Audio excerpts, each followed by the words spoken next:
Good afternoon. My name is Kelly Littleton. I'm here as a private citizen. I've been a Cobb County resident for 10 years. I've supported free and fair elections in Cobb by serving the absentee ballot division in many capacities as a volunteer, as well as a temporary employee processing absentee ballots. I've also served as a poll worker on Election Day. That's why I'm here today, is to speak in support of allowing shift work at precincts on Election Day. Based on my own experience, a full 13-hour shift is not an option for some persons with physical health limitations or for those who have to make accommodations for any kind of regular schedule conflict, be it work, school, work, school, childcare, or anything else. This is the biggest obstacle to recruiting friends when I've asked if they would be interested in serving. Most have indicated they would consider working if shorter shifts were available. The day is very long and in less than comfortable surroundings. In my case, it was a school gym. It's physically demanding. Setup involves everything from placing directional signs on streets, interior signage, some assembly is required, moving stacked tables and chairs, running and securing electrical cords to the floor, crawling around, putting tape on them to avoid tripping hazards, and of course setting up multiple voting machines, poll pads, and all the forms and pens needed at various stations. This is a lot of time on your feet. You get plenty of steps in. Closing the polls is equally demanding, if not more so, because everyone has already been working for 13 hours. Certain levels of stress is involved, particularly in today's seemingly angry and suspicious environment, dealing with frustrated voters, people with cell phones who don't want to turn them off, overzealous observers, on top of the necessity that everything be done in the right sequence, recorded accurately, all in a timely manner, and that's just a lot of pressure for someone to be on for 13 plus hours. In conclusion, I firmly believe more citizens would be open to serve as poll workers, and experienced poll workers would be more likely to return again if shift work is an option. Added benefit of returning workers mean more experienced workers and better voter experience in instilling greater confidence in the process. I believe the more people who become involved in the process, the more understanding and trust there is in that process itself. I would encourage anyone with doubts to find a way to get involved for at least one election cycle.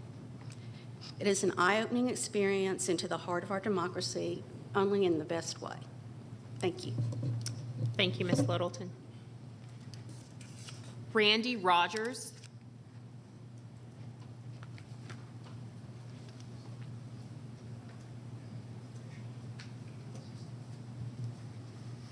Hello, thank y'all for having me. My name is Randy Rogers, and I'm not affiliated with any group.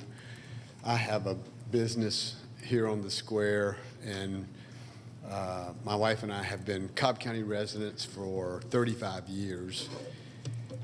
We live out in West Cobb. And we have 3 children who all went to public school in Cobb County and have grown up. And I wanted to come, and last year, we might have started the year before last, but I think it was last year was my first experience volunteering as a poll watcher. And I did it just because all of the controversy surrounding elections in recent years.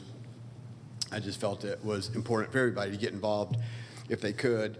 And it was a good experience. And I will agree with the lady that just spoke that I didn't know that there was a half-day option for, or that y'all were considering a half-day option for poll workers on Election Day. I think that would be a good thing. It was pretty onerous. We did it at 2 locations, but it was an all-day affair, and I think it may discourage us in our volunteer abilities that flexibility, I think, would get a lot more people involved. Anyway, what I really came to speak to you guys about is that I like the Sunday voting, and I'll tell you why. I have a 96-year-old aunt and a 86-year-old stepfather who I'm principally responsible for, and they are both in uh, assisted care facilities. They both are cognizant and they are active and they want to vote. So I take them to the polls. My 3 children all live in the area, and they have children of their own, and they're young. Our grandchildren are very young. And so I'm frequently asked to keep the kids so that my kids can go vote and their spouses. So I just realized that, recently it takes me 3 days to vote or to get my family to vote, and I think I'm probably not unique. I think there's a lot of families who have these sorts of responsibilities. So I firmly believe that the more opportunity to vote, the better off we are.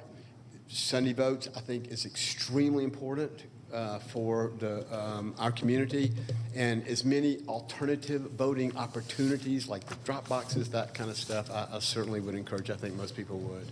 But I just wanted to tell y'all I'm so proud of our county. I think y'all do a good job, and I'm gonna try and stay involved. Thank you. Thank you, Mr. Rogers. We'll now move to those individuals that are joining us virtually. Lindsay Favera. Hi, this is Lindsay. Can you hear me okay? Yes, we can hear you. Go right ahead. Awesome. I mostly, like some of the others, wanted to talk about the ability to volunteer for shifts. A few years ago, I worked as a poll worker, and it was very difficult to do the full day long shift, and it's the reason I haven't been able to do it again. But if there was a shift option on election day, I would be able to do it no problem, and I could probably get more friends to do it. I think one of the reasons we don't have a lot of volunteers is because of this reason. It really isn't accessible to have people commit that long, especially if they work or they have children and families. So that's a big one. It's kind of a similar reason why I also think we should try to have as much voting opportunity as possible, 7 days a week, including Sundays. I appreciate that you made some amendments for that last go around. That was really helpful. And then the other big thing is if you could please maintain offering virtual public comment. There's no way for me to drive all the way to Marietta and back in the middle of a work day. It's not very accessible. This is even kind of pushing it for me with work. So as much as you can maintain a virtual public comment option, that would be much appreciated. Thank you all. Thank you, Ms. Favera. Tricia Saganich. Hi, can you hear me? Yes, we can. Thank you, Madam Chairwoman. I first want to express my appreciation for being able to address the board virtually. Given these meetings are scheduled during traditional work hours, like the previous commentator, I'm sure I am not the only person who struggles to attend in person. By way of introduction, my name is Patricia Saganich, and I represent no organization today. I have been a Cobb resident for more than 20 years. I'm an experienced professional in the tech industry, have voted both Democrat and Republican, have worked the polls on election day, counted absentee ballots, and participated in the recount of the 2020 election. I have also witnessed or participated in elections in 3 other democratic countries.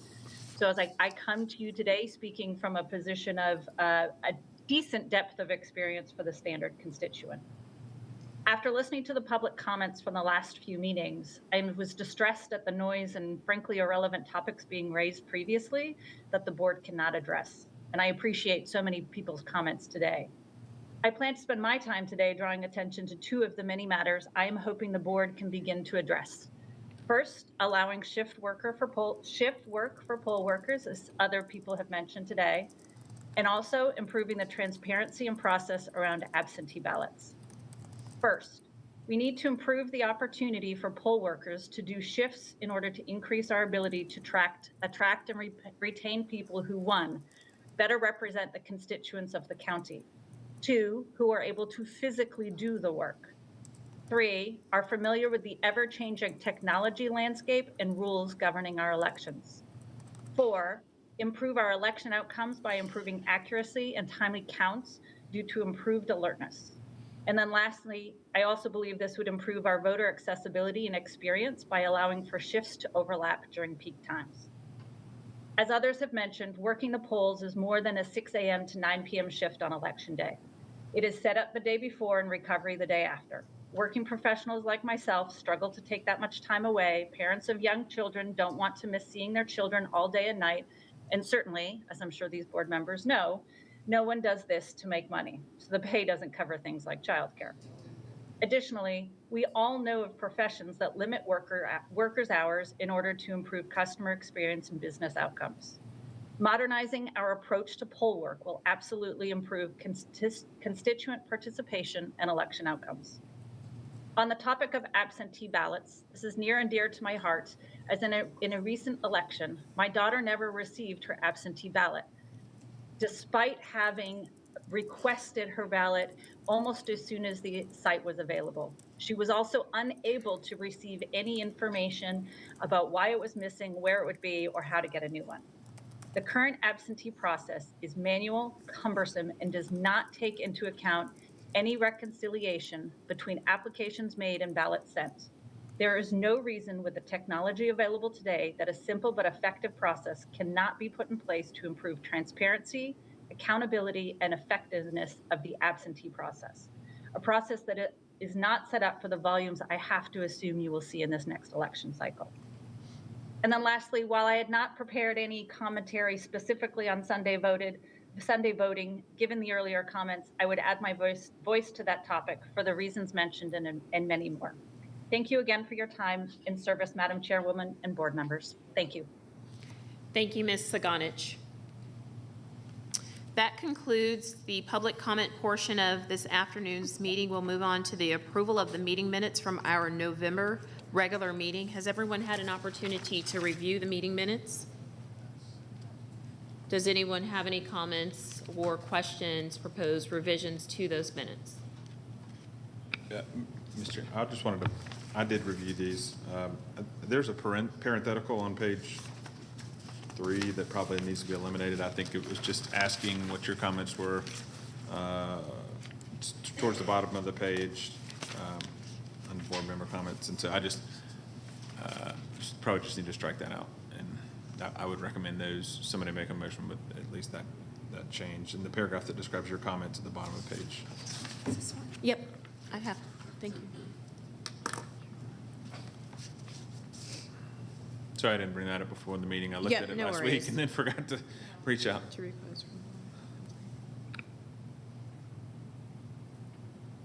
I would simply note that this was a written complaint provided or submitted by Ms. Sally Grubbs. But yes, the parenthetical should be stricken. I do agree with that.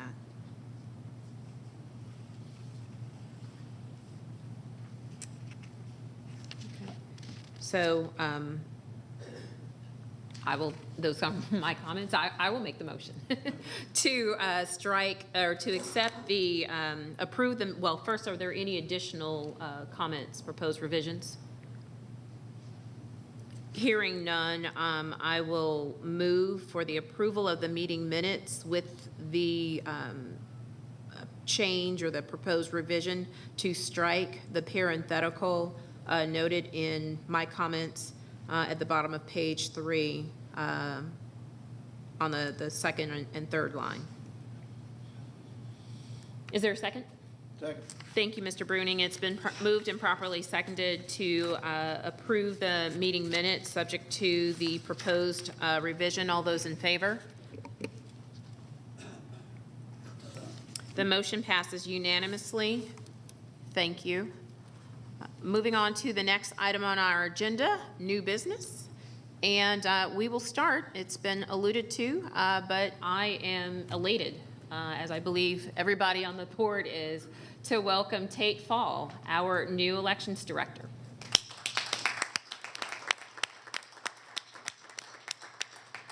I don't want to put you on the spot, but you do realize that that very well may happen often in our county. So obviously want to give you an opportunity to say hello and share anything that you'd like to share. Well, thank you. I appreciate it. And thank you for getting me here to the finish line. It's been a journey, but I'm so excited to be here. Thank you, members of the public, for being here today, both in person and virtually. I am new to Cobb County. I finished my job in Northern Virginia last Friday with Arlington County. I drove down Saturday and I started Monday. So my husband and I were eager to get down here, as were my in-laws, who joined us for lunch first thing Sunday. And so we're very excited to be here, be closer to our families. It's a true honor to serve Cobb. This is a dream job for me, as I told the board. I feel like I've gone from coaching D2 football to coaching the Super Bowl, and I love it. I'm eager for the challenge that next year will bring us. We have a rock star team. I've spent the past couple of days just getting to know them, walking around, getting lost in that building, and kind people pointing me to where the bathrooms are. And I'm so excited to be here, and I'm really looking forward to all the exciting changes that we have coming and new things that we're going to implement, and just working together as a team. And thank you for having me. It's an honor to be here. Excellent. Thank you, and welcome again. Moving on to the next item on the agenda, looking ahead to 2024, we are proposing the meeting schedule for this board. It is among the items that is located in your package. Our meetings will continue to be held on the second Monday of the month at 3 p.m. here, noting those times that it will be necessary to modify that schedule in connection with certification and election night or election date meetings. And thank you, CP, for placing that on the screens. I probably should have made a motion to, or included in the modification of the agenda, but I do believe in conjunction with the approval of the 2024 schedule, we can take up the old item as it relates to continuing virtual public comment. I will note, want to entertain any comments or questions. I will say I did have an opportunity to speak with Ross, our Director of Communications, with regard to the availability of this room and the public comment, or virtual public comment, but I don't know whether anyone has any questions, comments, or concerns to raise. Yes, sir. A question about, Your man. I had a question about the primary runoff. We don't have that. I mean, it's not certain that we'll have a primary runoff, but it'll be the first time in forever that we hadn't had one. So in June, the June meeting, June 10th, would not be Understood. in sync with that. Right. I was just pulling up. You want the schedule? Yeah, I am. I know I have a, that's exactly what I was pulling up. I think the So runoff we've is got 18th of the June. May, it is June. It's the runoff would be on June the 10th, June the 18th. June the 18th. Yes. So what we would do is modify these meeting dates such that we would have an elections office election date meeting on June the 18th at 7 p.m. at the elections office.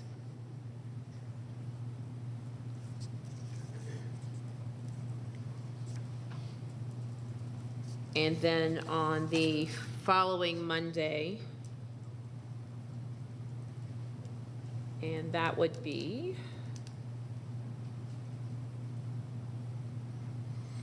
June 24th, we would have our regularly scheduled meeting for the purpose of certification at 3 p.m., presumably here. Ms. Brooks, we would just want to obviously confirm with the county that this room is available. For clarification, we wouldn't have the June 10th. Right, yes, we would, I should have been more clear. In lieu of the June 10th meeting, we would have the June 18th meeting at 7 p.m. for election date. And then, my glasses back on so I can see, June 24th would be our regular meeting. Thank you for noting that and bringing that to our attention. And thank you, Ms. Fisher, for the comprehensive schedule. Are there any additional comments or concerns? So Troy, in the past, we've just amended the schedule when the runoff happened. So I guess if we're going to add it, and let's say there isn't a runoff, are we going to leave the meeting on the 18th or the 10th? Because usually we just amend it when it happened, when the runoff is guaranteed. Because there's also a December runoff too. Right. potentially. But go ahead, sir. You made the motion, I was just going to say, or brought the issue up. when hell freezes over, we won't have a runoff for the primary. So I It's fine to plan for it. I'm just saying if it's not, are we keeping the June 10th or are we keeping the June 18th? I would think that perhaps we keep the June 18th. I don't know how hard it is, and Ms. Brooks can speak to how hard it is to change meeting dates. I know this room is heavily used. Right. And so it might be to our benefit to go ahead and get on the schedule. Ms. Brooks? Generally, I pencil in, but it's Okay. not official. I pencil in the booking of the room, and then we officially amend the calendar once we know. So Okay. whichever is which. To me, it's 6 in one hand and half dozen in the other. What is the preference of the board?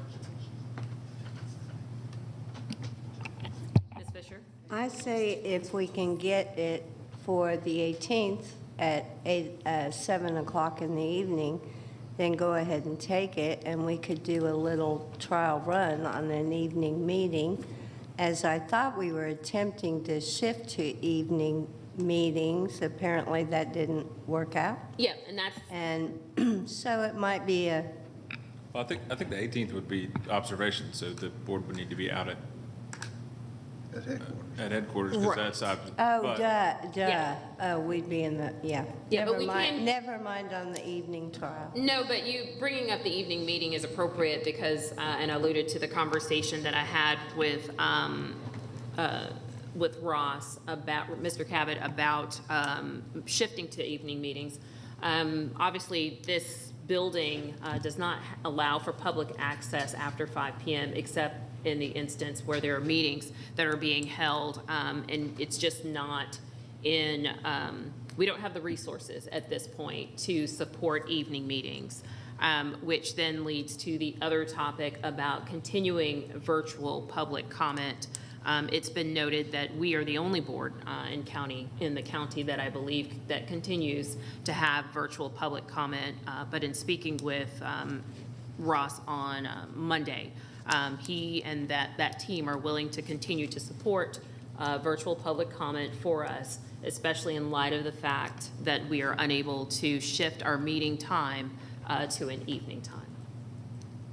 So, but as it relates to either maintaining, I guess, the status quo, which is amending the schedule once we know that there is a runoff, versus adopting that schedule now with the meeting dates are scheduled around a runoff, or doing this the way that it has been suggested. Again, what's the pleasure of the board?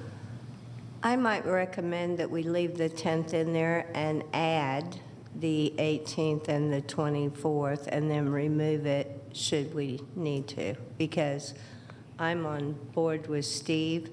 I don't remember the last time we've had a no runoff during a presidential year, so. Okay, so that would actually then require the removal of the meeting on the 10th, having a meeting on the 18th at the election office for the purposes of observing the returns, and then having a certification meeting on the 24th. Right. Stacy? Yeah, I was going to say the same. If it's most likely that we're going to have runoff, let's just plan for that. Okay. All right. That being the case, are there any further comments? No, if not, we'll entertain a motion to approve the agenda with the proposed amendment. So moved. Thank you, Ms. Fisher. Is there a second? second. It's been moved and properly seconded to approve the 2024 meeting dates and times for the Board of Elections with the noted proposed amendments. All those in favor? The motion passes unanimously. Thank you for that. As noted at the outset of the meeting, we will defer the discussion of 2024 election planning until after the divisional manager and director updates. And so with that, we will hear from our divisional managers, Ms. Pringle, Mr. Dietrich. Who's up first? Ms. Pringle?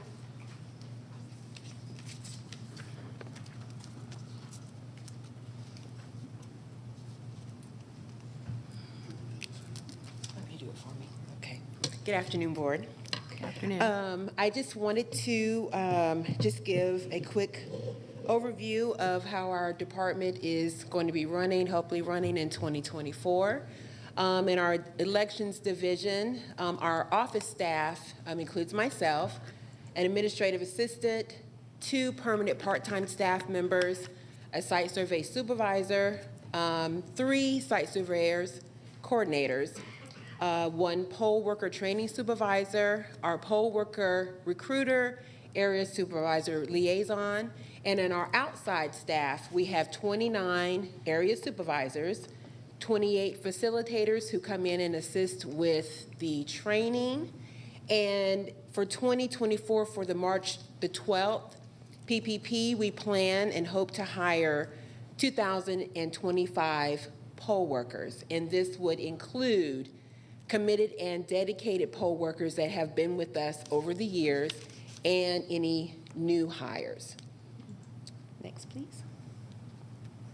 Okay, so for our training calendar, the in-person training will begin January the 22nd, and it will end on March the 24th. Our online training will begin on March the 4th and end on March the 11th.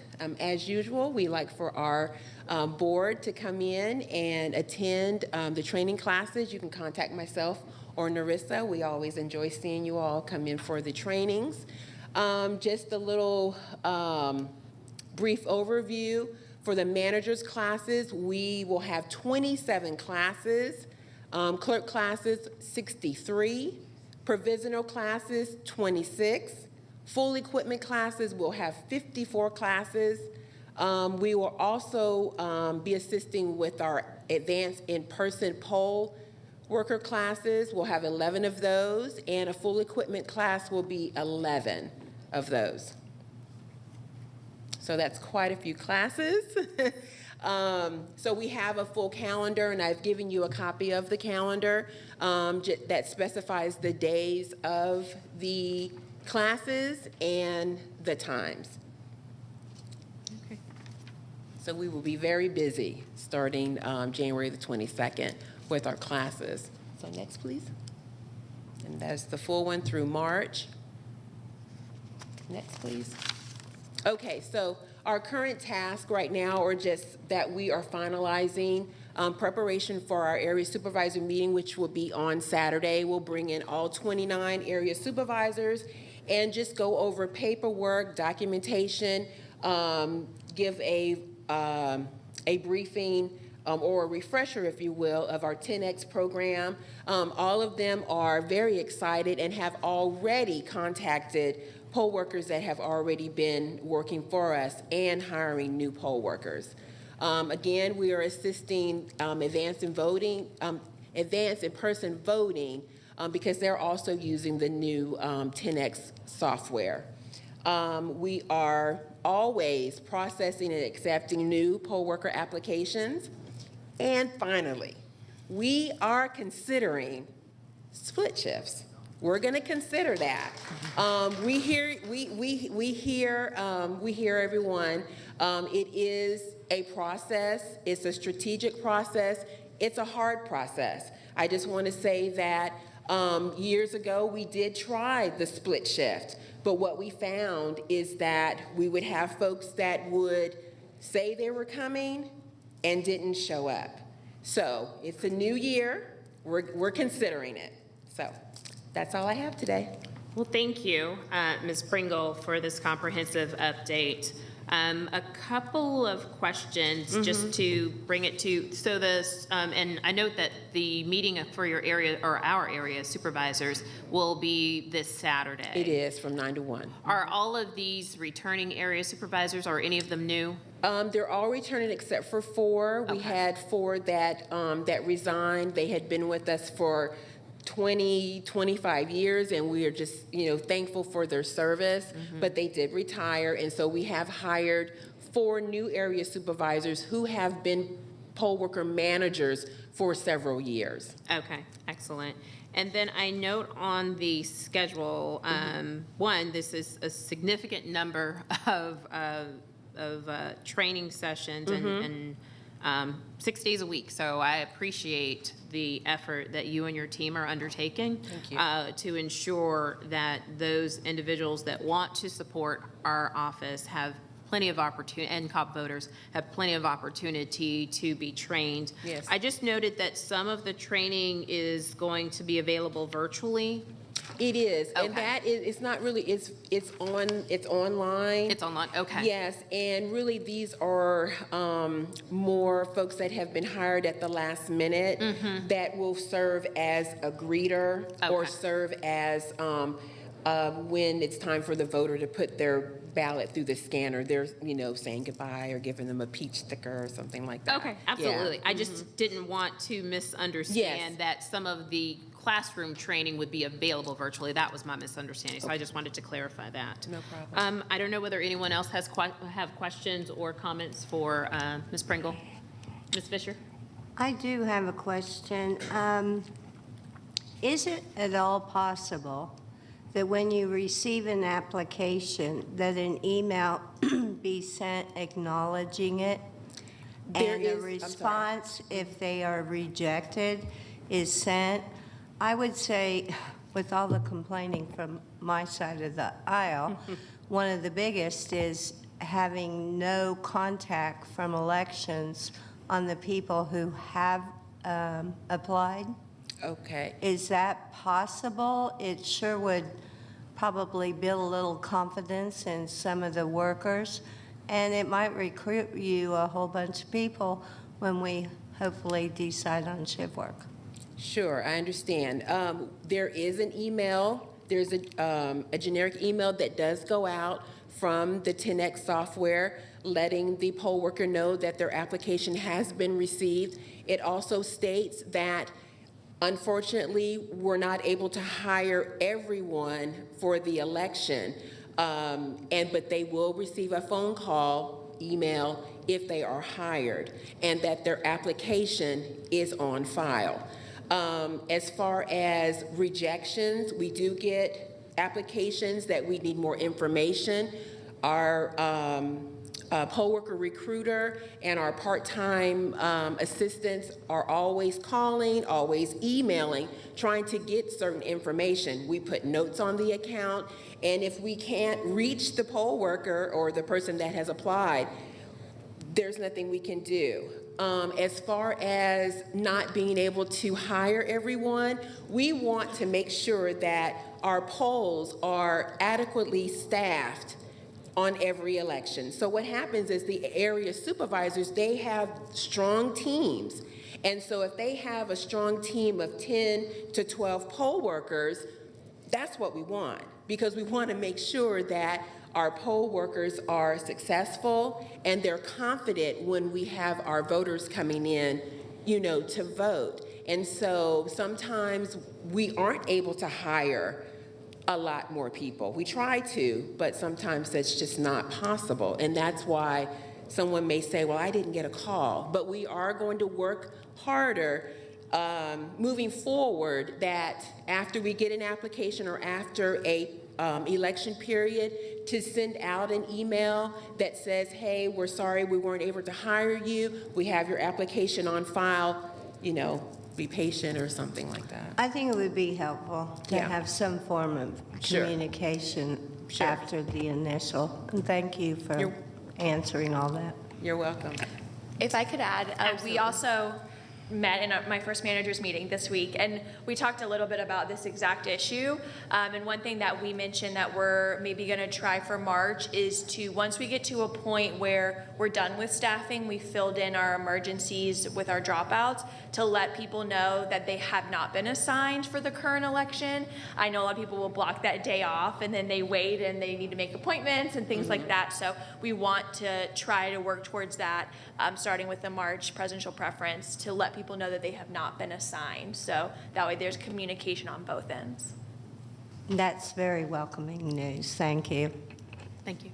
Yes, Jennifer? Thank you. A couple quick questions. One is, when we had initially started this conversation about shift work, one of the things that we had discussed is, in the application profile online, potentially asking people, would you be interested in shift work, an AM or PM shift? Was that added to the online profile in 10X, the application process? As far as I know, it was not, but I will check into it and see if that is, if we're able to do that on that application. We should be able to add that question to the application in 10X, but I will definitely find out. I think that's a big part Sure, of being able to implement this process of shift work, is to start to identify what shifts people might be interested in, or if they're just there are people who do want to work full day. So I think that's important distinction to start to put out there as we look towards March, May, June, November.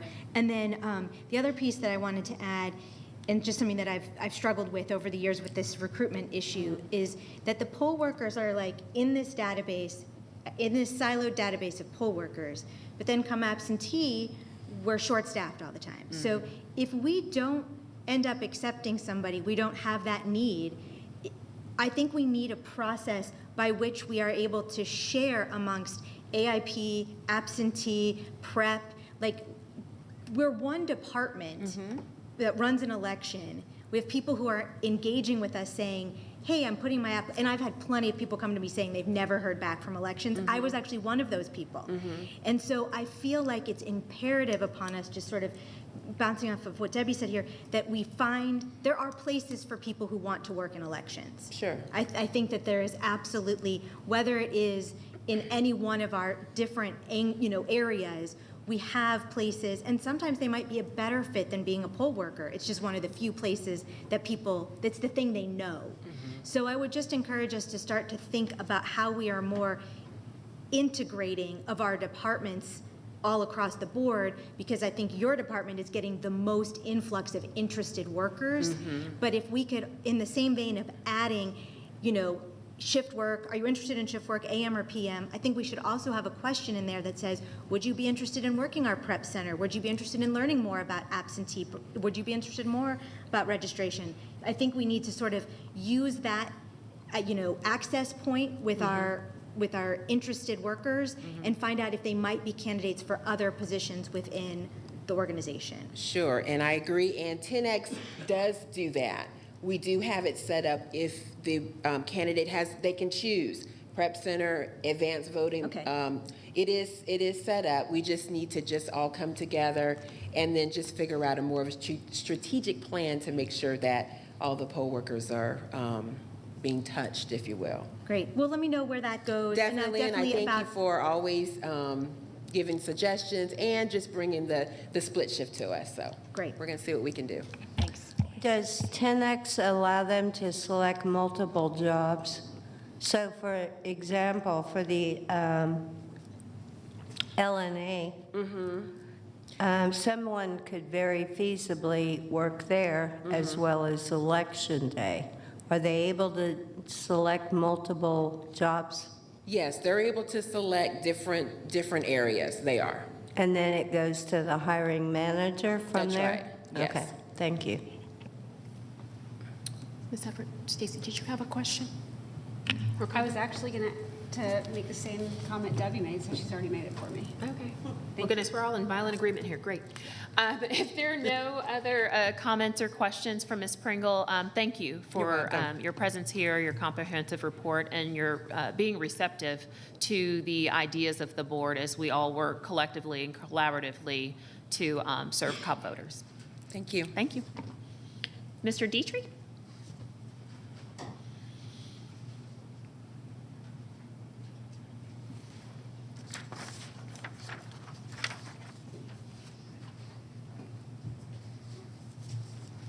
Good afternoon, Board.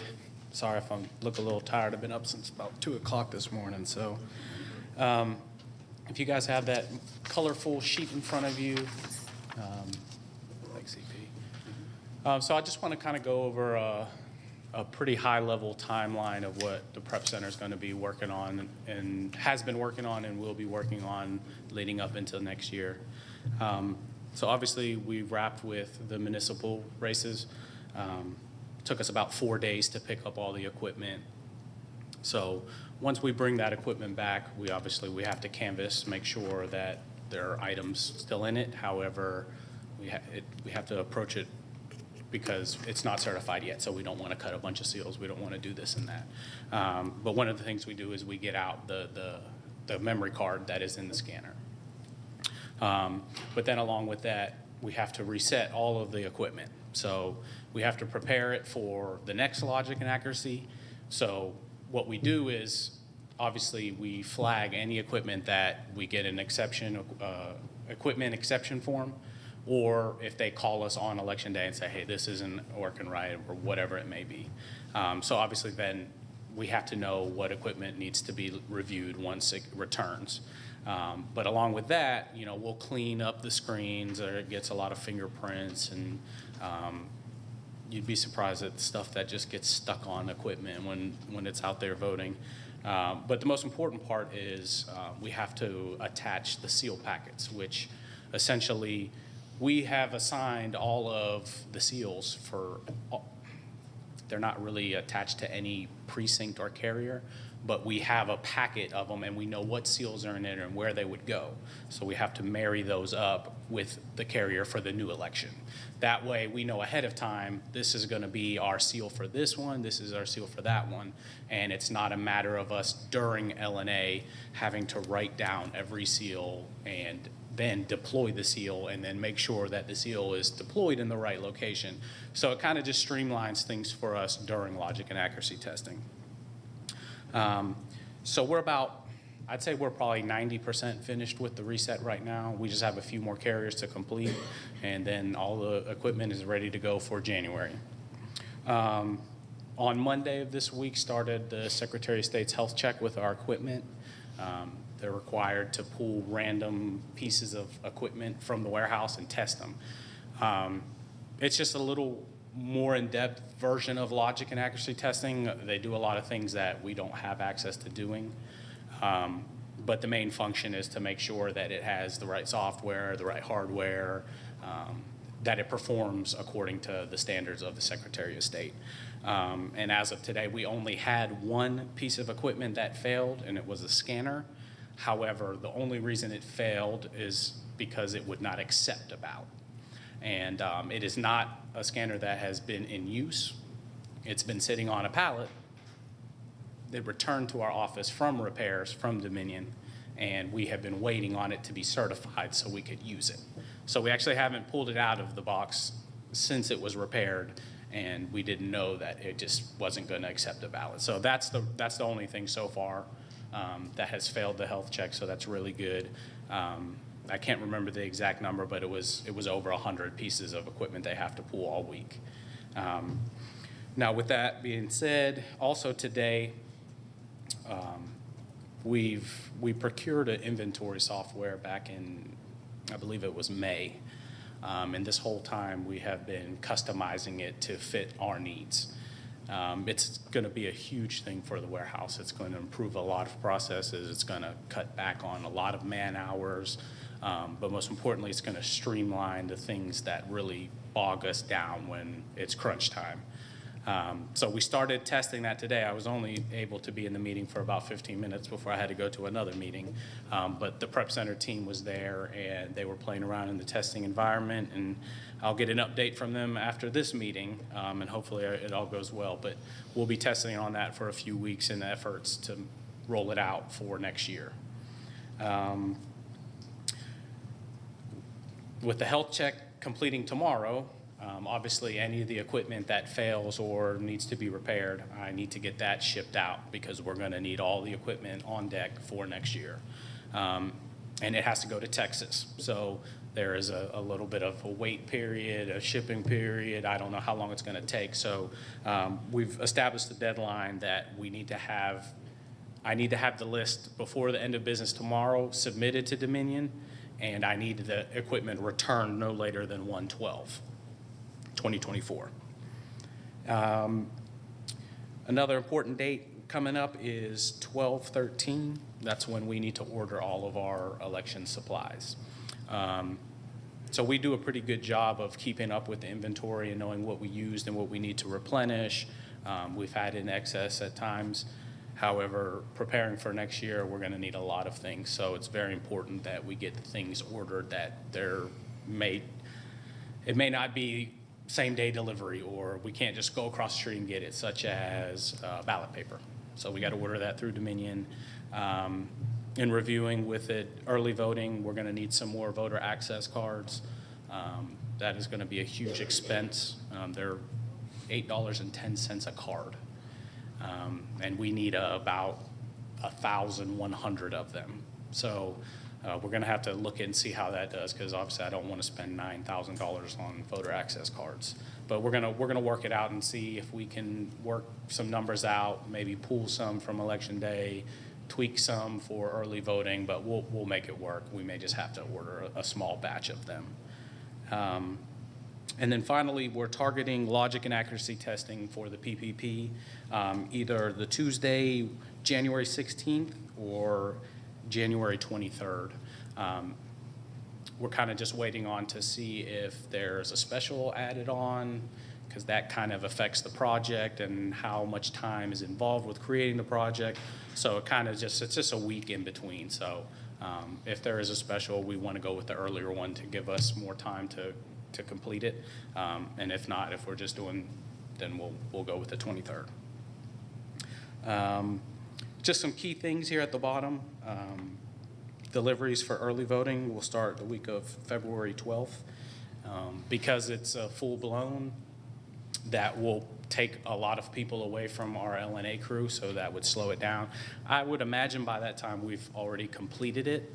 However, if there's any issues or we have to restart or whatever it may be, a large portion of my team also does deliveries, so that'll slow us down. I'm going to try to get some of our seasoned helpers lined up.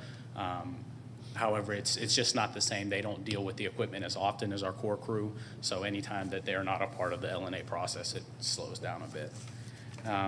Election day deliveries, obviously, the week 3, 4. I'd anticipate we're going to need 6 26-foot trucks and 6 or 7 16-foot trucks. Obviously going to work on trying to get some more trucks of our own so we don't have to rent. It's a huge rental cost. I believe in 22 we spent $72,000 renting trucks for one election. So the election and the runoff. So it's a huge cost for us. Area supervisor supply check, when the area supervisors will come in and make sure that all of their polls have all the supplies that are needed. That's a huge effort and a very important effort. We're going to do that on Saturday, March 9th. And then the following Sunday, we will do manager pickup. So all of the managers will come and pick up their supplies from the prep center. We'll operate out of 3 doors and load into their cars the poll pads, the election day supply bag, and just everything that isn't delivered on the truck with the equipment. Happy to answer any questions you guys have. Thank you, Mr. Dietrich, for the level of advanced planning and being here to share the Prep Center's plans. I do have one question I think the board as well as the public would benefit from the response.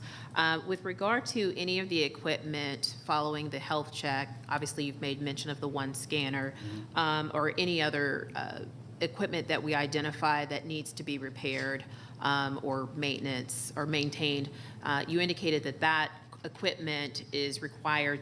Dominion doesn't do on-site repairs, so there is a requirement to send that to Dallas, and that you've noted well in advance the deadline to get it back. If you'll just share with us what the process is that you and your team will undertake once that equipment comes back into the custody of the elections office. Obviously, given the concerns about equipment, I think it would be beneficial for you to share what you and your team do. So there's only so much that we're permitted to do or that we have access to do. So we can do quite a good bit of things to it, especially in maintenance. Now, repairs, that's a whole nother story. Right.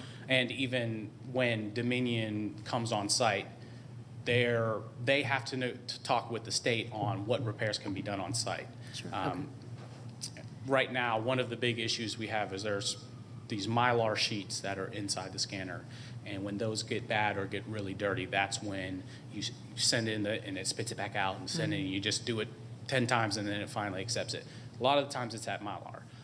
So we had about 26 of them that needed Mylars, and we were going to have to ship those off, but they negotiated with Secretary of State that they could do those repairs on site. So that's a big thing for us because we need the equipment and we want it there. We don't want to be waiting on it to be returned to us. So as much as repairs as we can in-house, we want it done there. But if there is a reason and we have to send it off, we will contact Dominion, and with that, we will create a spreadsheet that itemizes all of the equipment involved by serial number with a brief description, dates, who was involved, who signed off on it, who's handling it, who's packaging it. Then we send that to Dominion. Dominion then sends us back essentially the same thing except the way they need it for them. And then they will arrange for whatever carrier service to come and pick it up for the logistics side of it. We do have an extended warranty with the scanners, which is a huge thing. And we're talking about the ICXs, but it gets really complicated because we've used it for so long, and now we're saying, can we get this warranty? And but we're still working on that. But then we have, it's not just, it doesn't go like if FedEx comes up, it's just not a regular FedEx truck. Right. It's priority, and there's only specific things that are permitted on it. It was funny because the last time we shipped off, the gentleman that picked up the stuff was, oh, this is voting stuff. I don't want this on my truck. There's too much drama with it. But it's really secure because we know when they're coming, who the driver is, and then we have obviously the tracking number, and then we get notified when it's received, and then Dominion is in contact with us. They can't do anything without talking to us first, so they don't just see what the problem is and fix it. They consult with us first. There's a lot of back and forth, a lot of communication, but we know where things are every step of the way up to when it comes back to our office. Okay, so is a significant amount of effort and attention and communication placed into chain of custody, and then ongoing communication on both our part and that of Dominion's. Okay. And we have logs of everything, when stuff was out, when it came back, who accepted it. We have everything that you could want to secure the chain of custody of the equipment. Excellent, thank you. Does anyone have any questions? Mr. Bruning? I had one question. I think it was 2 years ago. There was discussion about batteries that were needing to be replaced, and that was included in the budget, and then the legislature cut that from the budget. And I never understood how they did that or why they did that. And are we having problems with those as a result of their age and use? So are you referring to the UPSs? UPSs, but I believe it was also on the pole pads. Well, with the UPSs, I guess that's something that they're still talking about. I honestly don't know why that didn't happen. However, I'm kind of happy it did, because what they're talking about is going to a smaller, lighter UPS, which is great. However, the way our carriers are configured, we're going to need to have the dimensions on that, because if they're not the same, then we have to go through every single carrier and replace and remount and reconfigure. So it's going to be a huge task. However, I mean, it makes the carrier lighter, it makes, everything better, faster, so we're all for it. It's just that there's a huge burden associated with that. Now, there has been talks about some of the batteries in the ICXs. More importantly, there's a coin battery. And all of this little coin battery, the only thing it deals with is the date and time. That's it.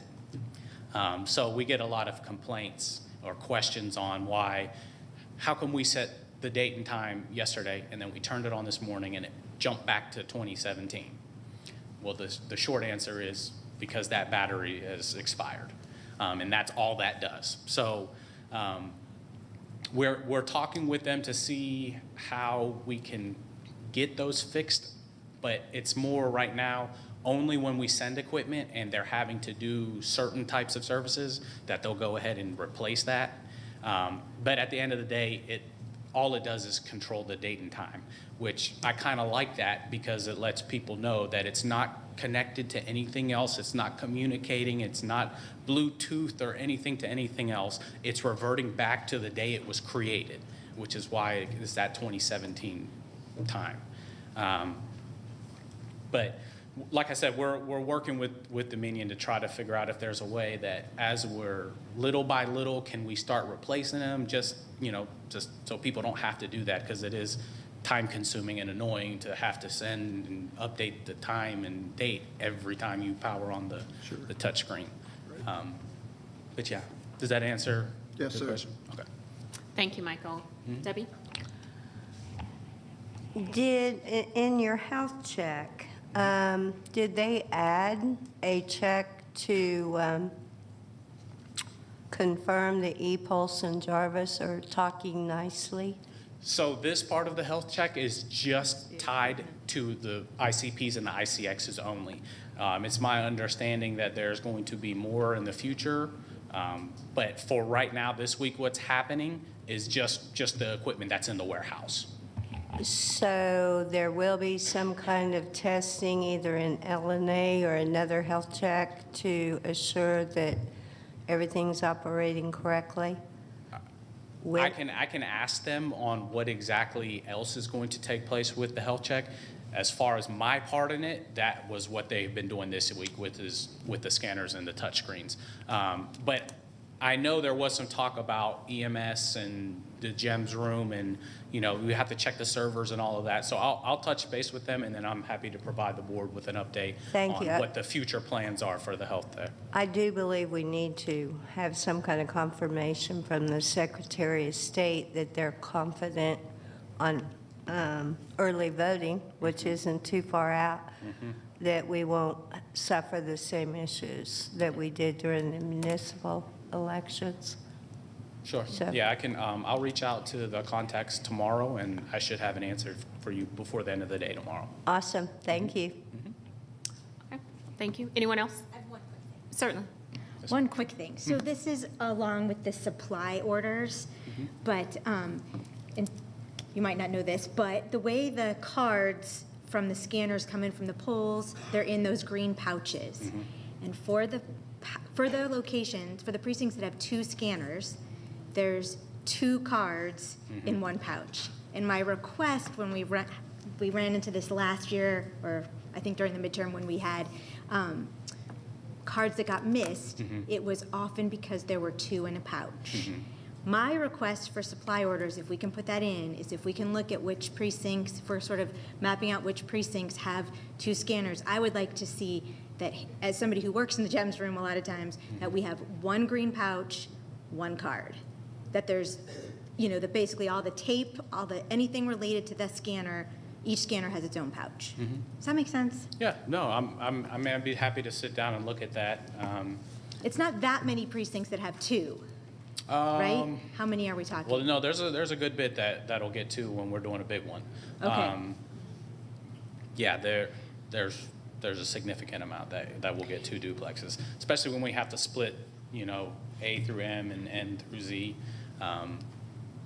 But I'm happy to sit down and we can figure out, because, if it's going to help better on that end, we don't want to deal with anything like that again. So. And Carly might speak to this too. You're the one opening them in terms of going through the paper and stuff. I don't know if you have a thought on that. That's my thought, that would, if you all can sort of get together and see if that's something that you might want to do, I feel like that would help prevent errors. Sure. Happy to sit down. We can talk about it. I know Gary and I kind of discussed it a little bit, but we just had a little too many things on our plate Oh, at the totally. time, That's so. why I'm bringing it up now. I saw when your order deadline was for supplies, and I was like, okay, I'm going to put in my vote for 1 card, 1 pouch. Sure. Yeah, happy to look at it. Thank you. If there's nothing further, thank you, Michael. Again, Thank we you. do appreciate your effort as well as the effort of the team that you manage. Moving on to the first director update. Tate. Well, I'm still learning a lot. Like I said earlier, I've been spending my time this week meeting with the teams and kind of getting to know everyone. We had our first managers meeting this week, which was a really good touch base. So I'm still kind of getting my bearings and how I want to structure our meeting schedule internally, and really focusing in with all the teams. A lot of our discussions have been focused on transparency and accountability, and the common theme I'm hearing between all departments is increasing communication. So every single meeting, when I ask about, how can we work together better as a team? That's one of the questions I've been asking. Every single team has said communication across teams. And so working together to figure out what that looks like. And then Gary's done a great job of taking me under his wing and showing me things, but he's done a good job of really doing it in a metered way. I can see that they have a lot of questions that they're waiting to ask, and I appreciate their patience. That way it's not too big of a fire hose right away. So kind of a broad update, but we're definitely looking to 2024 and what we can tangibly improve and change in a year where there is so much going on. So. Okay, excellent. And also just want to note that on Monday, as Tate made mention of, she started on Monday. We did have an opportunity following the onboarding process on Monday at the elections office to come here to 100 Cherokee. She had the opportunity to meet Chairwoman Cupid, the county manager. Other members of the Board of Commissioners were not in the office at that time when we came over here. But obviously, we'll be working to facilitate those introductions as soon as possible. With regard to the only BOC meeting that we have, or they have, the county has this month, it is next week, and the entire team will be at the Gavrio conference. So official introductions at the BOC meeting, if that's what they choose to do, won't happen until January, but we are working to make certain that she has an opportunity to meet members of the BOC as soon as possible. Okay. If there's nothing further, we'll move on to the election planning, and with obviously the reports that were provided by Kara and Michael. Now you probably understand why we deferred this additional conversation until after those reports, because election planning for 2024 has already begun. I'm happy to turn it over to you, Mr. Bruning. You go ahead and put the first. Need your mic. Always. Sorry. No, The, always here to help. I just put together a few spreadsheets that to use as talking points, and I want to run through these and then come back and start discussion and cover through them. This first spreadsheet is a summary of the election schedule, the major milestones. We have a big item at the beginning of the election schedule, which is highly unknown and real burden, which is the redistricting process that we're going to have to deal with. But beyond that, the first task is the presidential preference primary, and believe it or not, absentee applications will begin the 25th of December, just around the corner. And I don't know about the rest of the board, but I've been sweating a few bullets because it's so daunting that there's so much to do in such a small amount of time. So one other schedule item that I just discovered yesterday is that for the general election in November, the advanced voting starts on the 15th of October. Well, that's a Tuesday because there's a state holiday that shifts the beginning of advanced voting. So with our biggest, most important election, we lose one day of advanced voting. And I certainly wasn't aware of that until I saw the schedule. But that's a big concern. Let's go to the second slide. So I went to our website and pulled down results from past elections to try to get a feel for what are we looking at in this next year. And we have here the presidential elections from 2012, 2016, and 2020, and then also the midterm elections from 2022. All of those elections were big elections. Turnout ranged from 61% in 2022 and ran up to 79% in 2016. Our trend is primarily in advanced voting. Advanced voting has gone from 102,000 votes in 2012, 32% of the vote, up to 181,000 in the midterms in 2022. That's a huge, huge increase. And as you can see, the election day votes have gone just the opposite. We've gone from 184,000 in 2012 down to, well, 2020 is not really applicable because 2020 was COVID and special case and everybody wanted to stay home. But even in 2022, we're down to 106,000 election day voters. So it's been a marked trend toward the use of advanced voting. I know that feedback that I've gotten from people who do advanced voting has been very positive. People really want the convenience of being able to vote prior to Election Day. And I think it's incumbent on us to recognize that and to try to facilitate it to the maximum extent that we can. One of the things we collectively as the Board of Elections need to take our best guess at is what do we think the turnout's going to be? What do we think the burden on our systems is going to be? I just took a swag and our current active registered voters are 495,000 voters. This is as of last week or week before last. That will rise as people who are in the area and somehow didn't get registered through their driver's license will ask to be registered. It's a guess, but in 2020, we had 537,000 registered voters. I feel we'll have at least 540,000 this time around.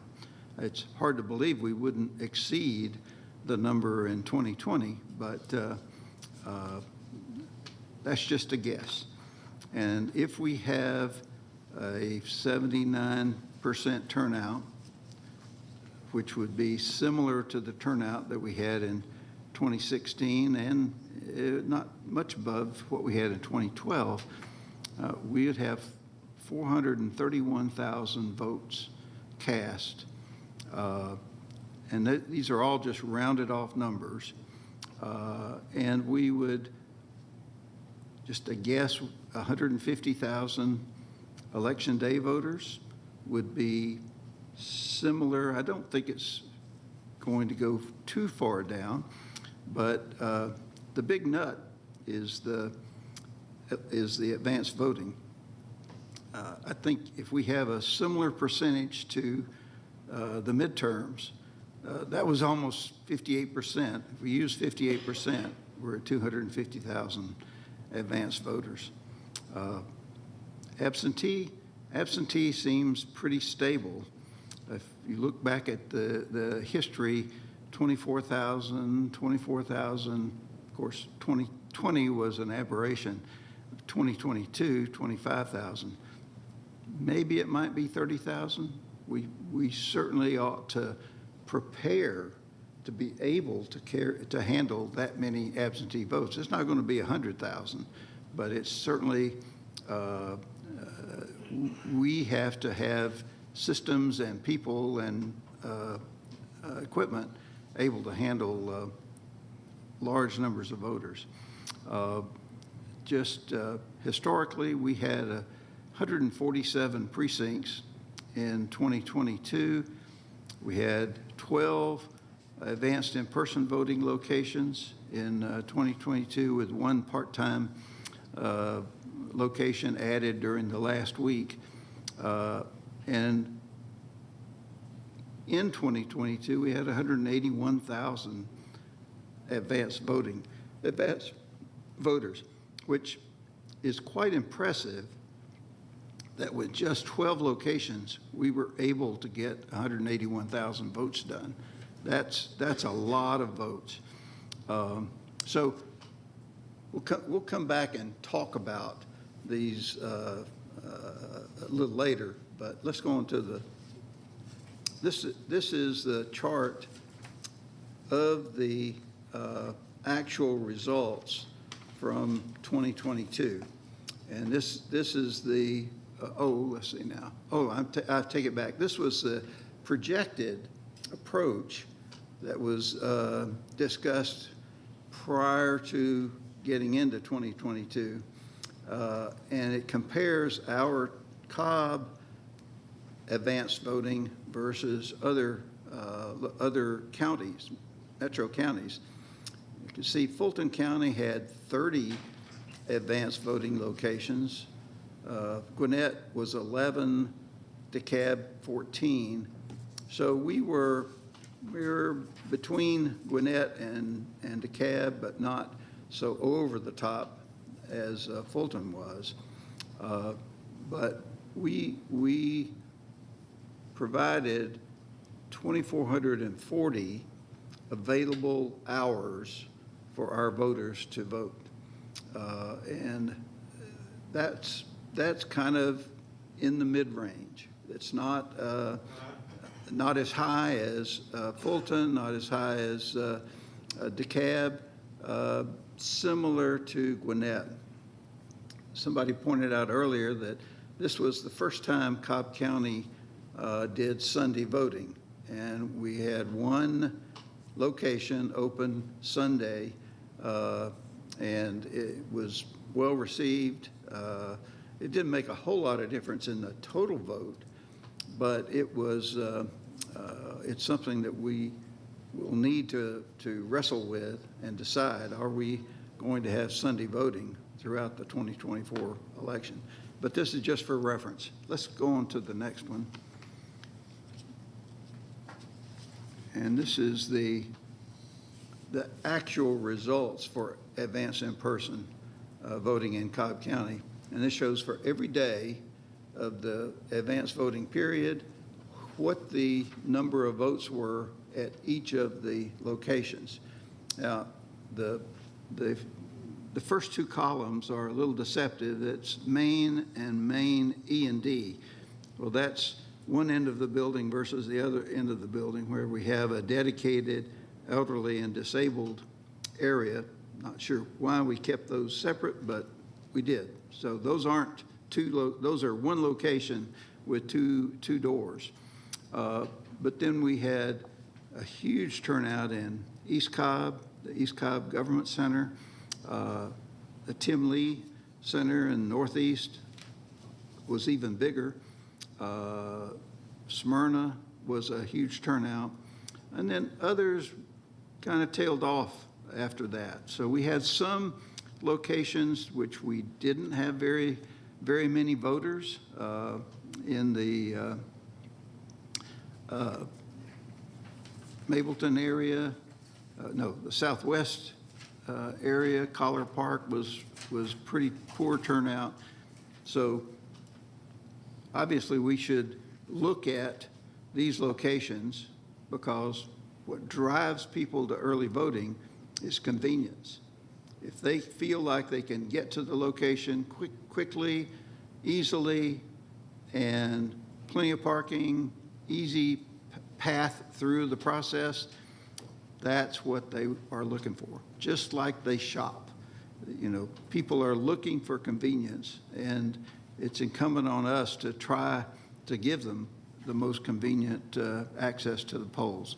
Next to the last column, under Central Jim Miller Park, that was open just for the last week of early voting, and you can see it did pretty good, 3,500 votes, and that is a good outcome. On the other hand, you know, we have to ask ourselves, was that really worth it? Would that trouble of having an additional voting location really justify itself? So let's go to the last graphic.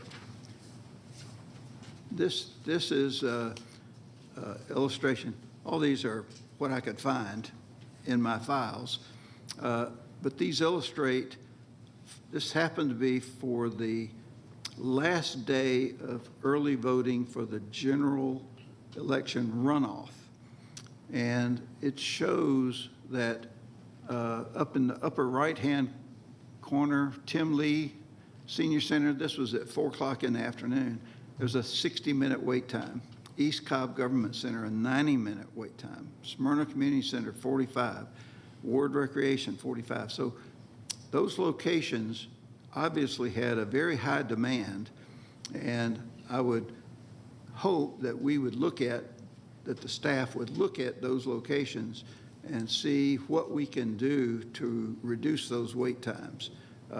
Perhaps more equipment, more stations, more personnel, but this is just a snapshot of one point in time, and is not representative of everything, but it's something we should take a look back at to see how can we improve the performance at the long wait time locations, and if there's something we need to do to improve the use of locations, particularly in South Cobb, that had a couple of no wait time locations. So all this is just feedback on what we have experienced in the past. And of course, I'll give handouts, copies to all the staff folks. But I think that, let's go back to the second sheet, the projections.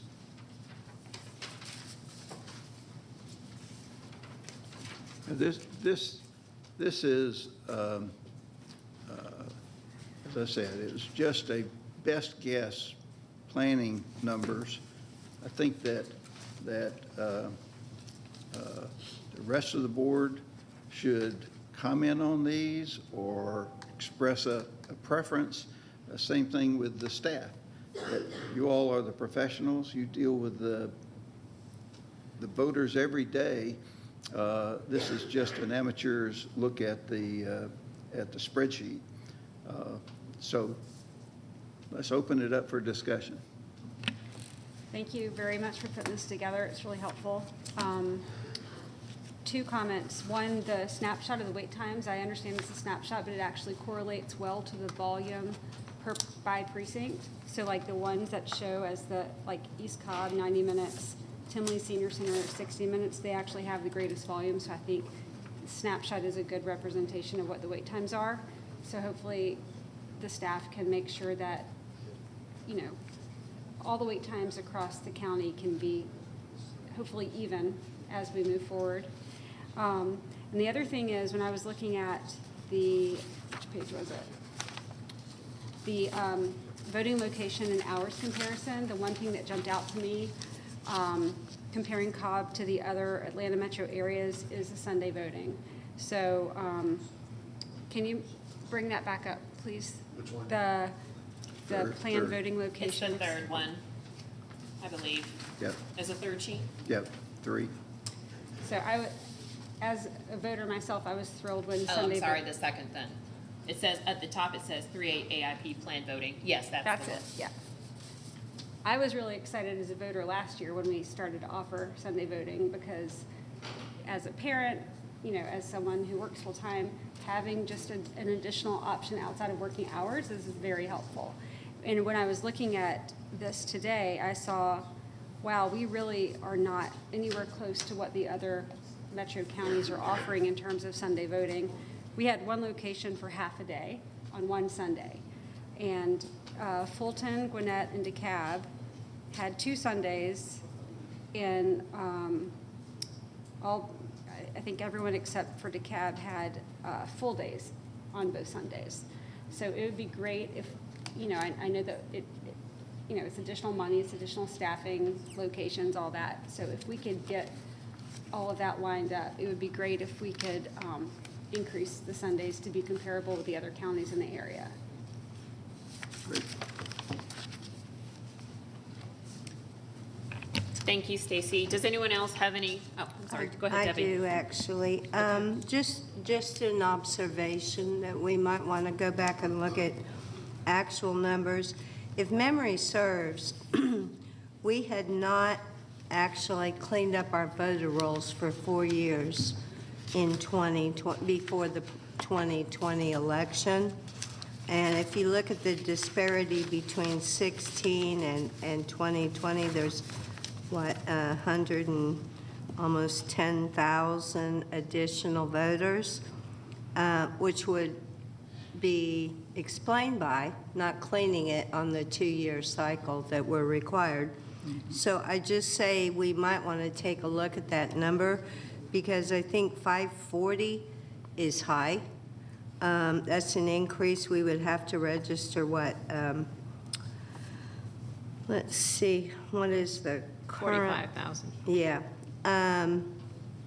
So I just think, I love these numbers, and I agree with Stacy. It really is very telling. And another thing that on the very topic Stacy was talking about, I do think we might want to do a comparison from some of the metro areas on the hours, because back during the midterm elections, I know that we had nonstop elections because we had 2 special elections. We had runoffs for every one of those. Then we had the midterm primaries. It was nonstop. And I think we wore our poll workers, our poll watchers, we wore everyone out with nonstop elections. So I believe, if I remember, Janine asked that we not do Sunday because the staff was just exhausted. So I do think maybe we should poll some of, at least Fulton, Gwinnett, and DeKalb, and ask what their numbers were on those Sundays. Because if I recall, our numbers weren't huge on Sunday, but it is a nice one day to offer that additional day when people normally don't work. So. And we do have those numbers on Sunday. I actually was flipping back to the calendar. So it was November it looks like it was November the 2nd. So if we're on the, I guess, the last sheet that has the results as they were shared with, or shared by Steve, I'm fairly certain it was No, it was, Was it not? We don't have for the other October. counties, do no, we? we don't have the other counties, but. Well, that's my point, Yeah. Okay. because we already have our numbers, we don't have their numbers. I understand, but just to show the fact that there was a significant number of individuals that showed up in our county on that Sunday, Okay. given the limited number of hours that they were open. That was the point that I was attempting to make. Okay, all right. But do agree, polling to see what other counties, what their results were with regard to the number of individuals casting votes on those Sundays does make Right, sense. Right. That's all I had, but thank you for putting that. I likewise appreciate, Steve, the effort that you went into to pull all of this information. It puts it in perspective, and it lets us all know the type of information we should be looking at, so we can have an informed conversation with Tate and the staff, Director Fall and the staff, on how we may move forward in 2024. Is there anything further? No? Okay. I guess I did have a couple of questions. Where do we stand with contracts with our voting locations? And particularly the advanced voting locations and the precincts too. I mean, we had 147 precincts. Do we have 147 contracts for those locations? 148 now. Oh, You have 148, okay. But we do have contracts. We have those. How about the advanced voting? We'll have to verify with them. I believe they're still looking for two. They're looking for one. One We just location. have one location left to look for, but we'll pretty much have that one.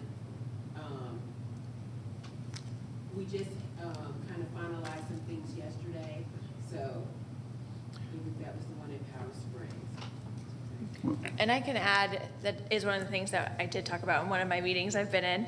The AIP team, when I met with them, did raise the concern that it is getting much harder to secure AIP locations because we're utilizing Parks and Rec facilities, and they're a revenue-generating business for the county, right? So when we are taking away these rooms for so many days, that it's starting to impact them in a way where they're having to make decisions in terms of how they can best serve their community.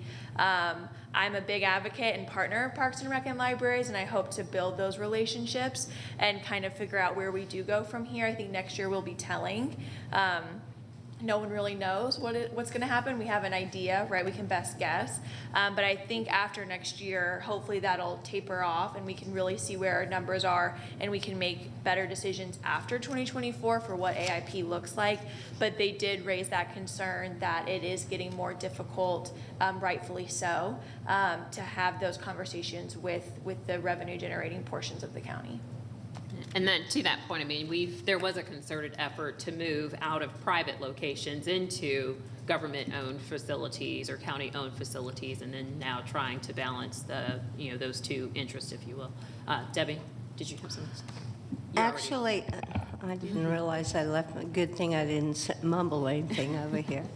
I do think I recall a conversation for the midterms of looking for a larger facility, especially in South Cobb, where we have a couple of early voting locations with pretty low volumes. I was a poll worker, I believe, in the rec center, actually, for a Saturday. I think we had 4 or 5 voters. I mean, it was like almost no turnout. And I think people sometimes favor larger locations anyway, like Steve said, where you can pull in, no problem parking, get out, vote, leave. Have we looked at additional, maybe larger locations to combine? We have. You have? Yes. And we determined that there aren't any, or? Any, or they're not available. We have.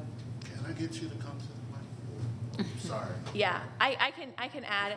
AIP is making a concerted effort to see what all of our options are. And some of the difficulties with the larger facilities is we would typically use a gym or a larger room, which is where they're getting a lot of that income, right, with drop-ins and pickleball and all the things that are happening right now.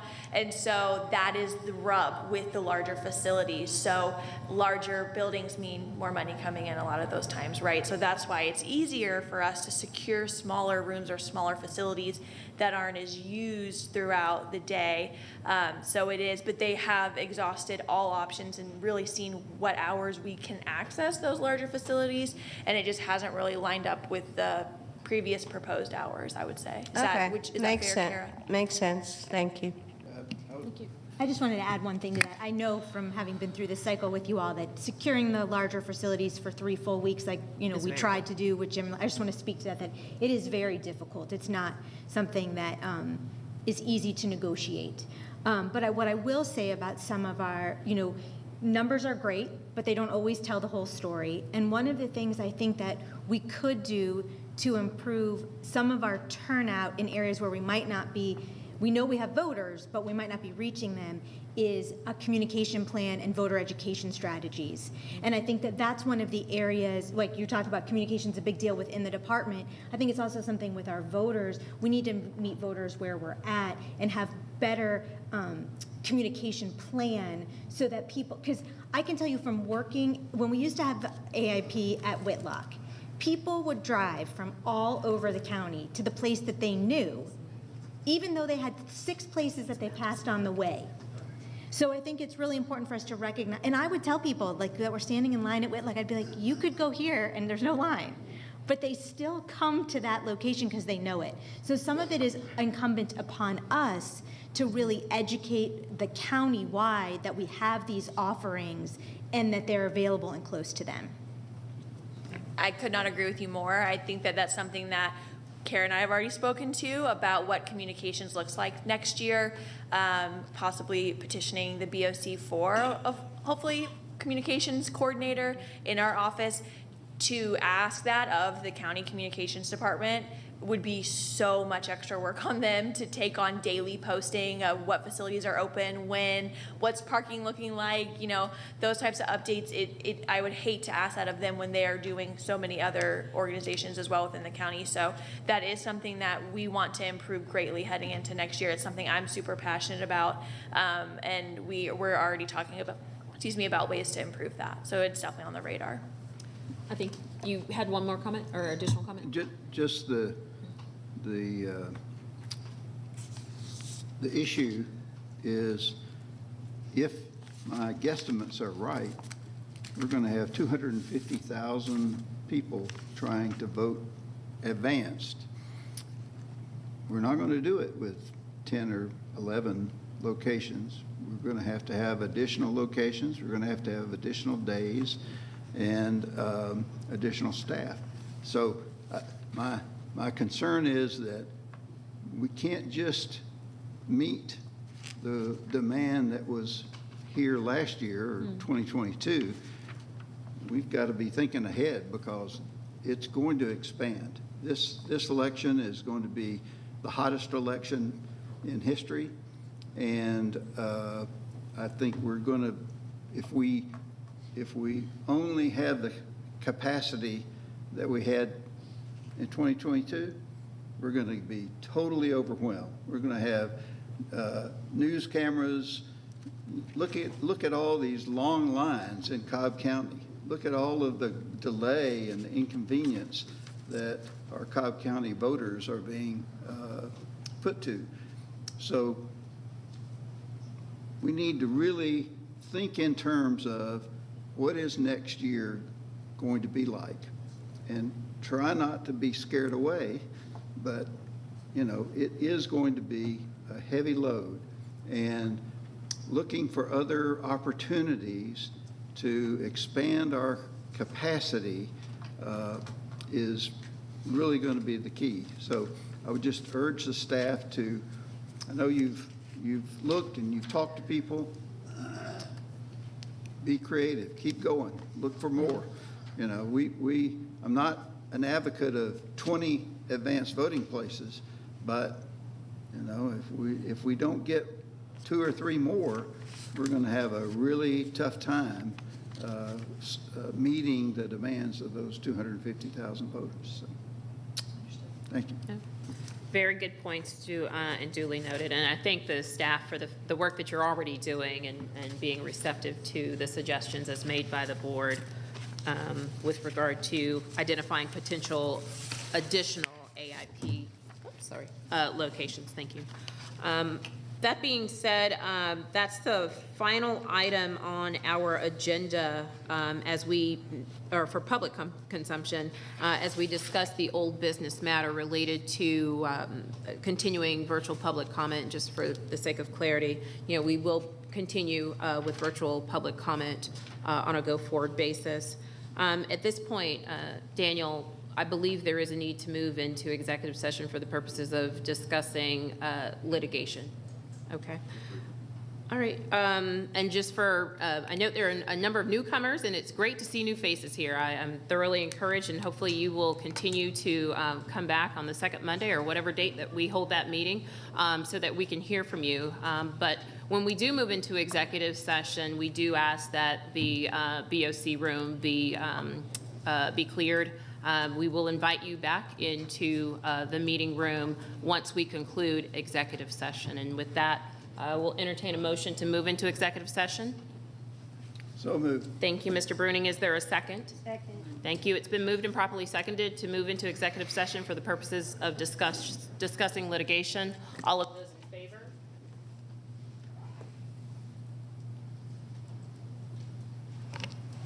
The motion passes unanimously.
I will entertain a motion to come out of executive session. So moved. Thank you, Mr. Bruning. Is there a second? Second. It's been moved and properly seconded to come out of executive session. All those in favor? There's no opposition. The motion passes unanimously. Thank you, and thank you, Mr. White, for your update. I will note that the next meeting is January the 8th here at the BOC meeting, and if there's nothing further with regard to board member comments, I know we've all made a lot of comments, but obviously we want to give everyone the opportunity if there are any additional board member comments. I'm just super excited. We have Tate. Yep. We've been needing you for ever since I joined in July, and I'm sure way before that. So we're really glad you're here. Yeah, I echo her sentiments as someone that has been in and around the election office once your predecessor retired, and the conversations that I've had with the staff and seeing the office a bit more up close than from this seat. I am immensely excited, and I know that the members of the staff are encouraged as they have shared with me. I believe they're sharing that with you. They're definitely talking among themselves. We're very, very excited that you are on board, and we are here to support you. So do not hesitate to reach out to any of us, as well as to Daniel, if there is anything that we can help you with as it relates to the office or as it relates to you and your husband getting acclimated to Cobb County. We appreciate you being here. Thank you all. Yep. Thank you. I do have one comment. Merry Christmas, everyone, and a Happy New Year. I guess we won't be reconvening prior to then, so Merry Christmas. Thank you all. Yes, I was going to say Happy Hanukkah. Yep, absolutely. Happy Hanukkah. All right. Tonight. Yes, it starts tonight, right? Tonight. Yep, excellent. So, well, thank you, everyone. The meeting is adjourned at 4:58.